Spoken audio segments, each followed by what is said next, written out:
Okay. I had module 5 and which is human development. The two sections that I had within human development were the two sections that I had in human development were socio-emotional and gender.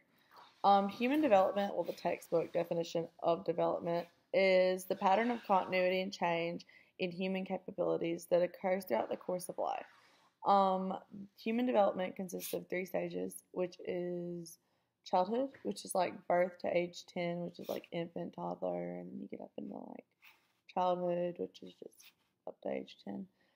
Adolescence starts at ages 10 to 12, and then goes on into your teens. Um, and then that kind of like transitions into adulthood once you're done being a teenager. Adulthood starts early 20s. It depends on the person. Really, some people mature faster than others. Early-ish 20s, and then on up into like death, 20s, 30s, 40s, 50s, 60s, 70s, and up into like late adulthood. So, um, during these life stages, there's like a lot of changes that go on. There's like physical changes, there's like cognitive changes, but then my section was socio-emotional because those change too. Okay. Socio-emotional development refers to the way an individual's emotions, social relationships, and personality changes over time. Socio-emotional development occurs in all stages of life. It occurs in infancy, it occurs in adolescence, adulthood, childhood. It occurs in all of them. The stage of socio-emotional development that I found the most interesting was identity versus identity confusion. And I think that's because that one is the one that I relate to the most right now. Though it's also referred to as emerging adulthood. Emerging adulthood is the phase between adolescence and adulthood. It normally occurs between like 18 and 25-ish. It's normally characterized by identity exploration, self-focus, and feeling either like an adult or an adolescent. I looked into this more, like I talked to my friends and stuff about it, and a lot of it applies to a lot of them, and myself included. I talked to a lot of my friends about it, and they said that the ones that they feel like applies to them the most are they don't feel like they're a child, but then they don't feel like they're an adult, but they're also really positive about the future, like optimistic about the future. That was one of the characteristics. Because I think a lot of them are like ready to like graduate college and like go on and like pursue a career.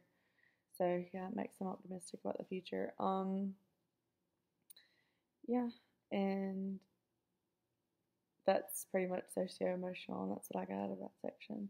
Another important aspect of human development is gender. Most people assume that gender just has to do with biological traits, like if you're born a girl or if you were born a boy, not female, just a girl. Which I mean that does decide some of it, but a lot of it is characterized by cultural influences and things like that. There are a lot of factors that come into play whenever it comes to gender.